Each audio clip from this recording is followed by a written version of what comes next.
Thank you, Mr President.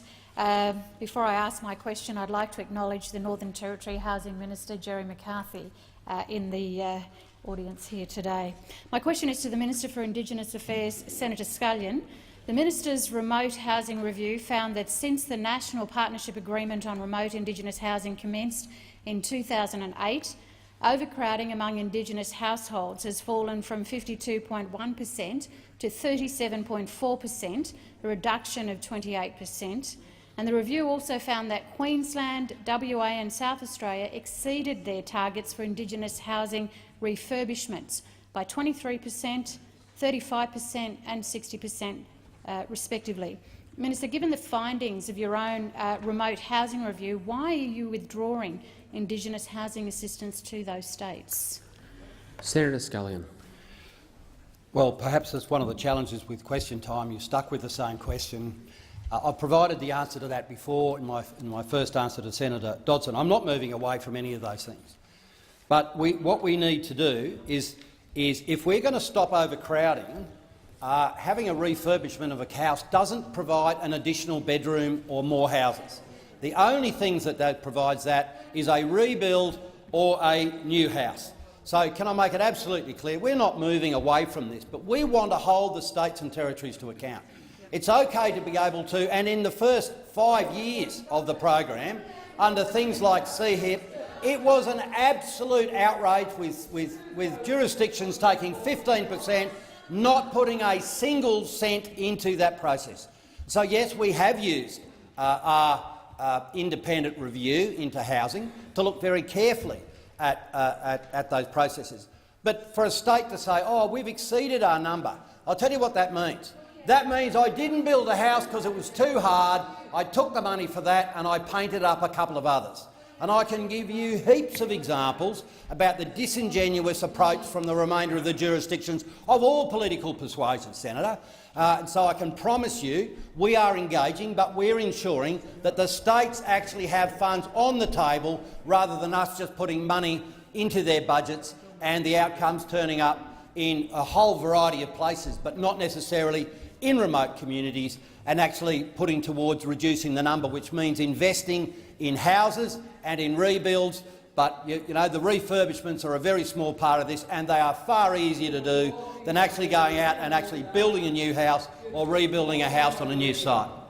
Senator McCarthy, supplementary question.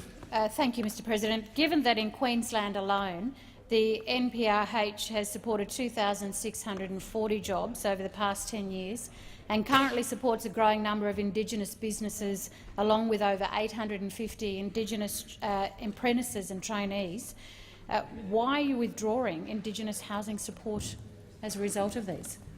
Senator Scullion. Well, thanks very much, Mr President.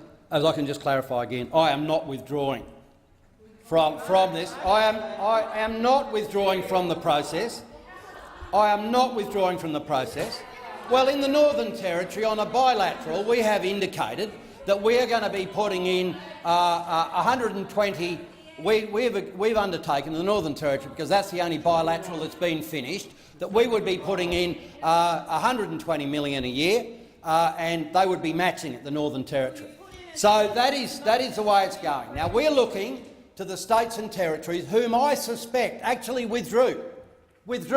So on the places where we're requiring Napari to be built, there was actual act and a decision by those jurisdictions to not spend a cent of the funds that the Commonwealth invest, and they should invest, in remote communities. Now, we've yet to find out that that's the case. I hope I'm wrong, but I've seen absolutely no evidence to demonstrate they have taken any other course. Order, Senator Scullion. Senator McCarthy, final supplementary question. Thank you, Mr President.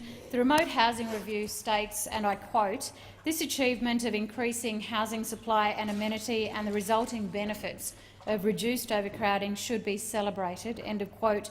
Why, Minister, are you celebrating this achievement and yet walking away from funding remote housing? Senator Scullion. Well, we're certainly not walking away from funding remote housing. And can I say, there is another issue about the jurisdiction. They are now being required to put this in a fund that is managed between the state, the Commonwealth and Aboriginal and Torres Strait Islander people. Now, yes, that hasn't been accepted well. We're just supposed to put it straight into the coffers. In the Northern Territory context, Senator, you'll be pleased to know the Northern Land Council, the Central Land Council, a representative from the Northern Territory Government and the Commonwealth Government will manage that fund to ensure that Aboriginal and Torres Strait Islander people, instead of for 10 years being given lip service, get real jobs. So instead of being saying, oh, I know somebody who owns an Indigenous business, we will be buying bricks and mortar. We'll be ensuring that Indigenous businesses are out there building those homes, because that's how we have to value add it. So it's no point just saying, oh, we're doing things with Aboriginal people instead of to them. You've got to actually do that. And this is another example of how this government has delivered on that promise.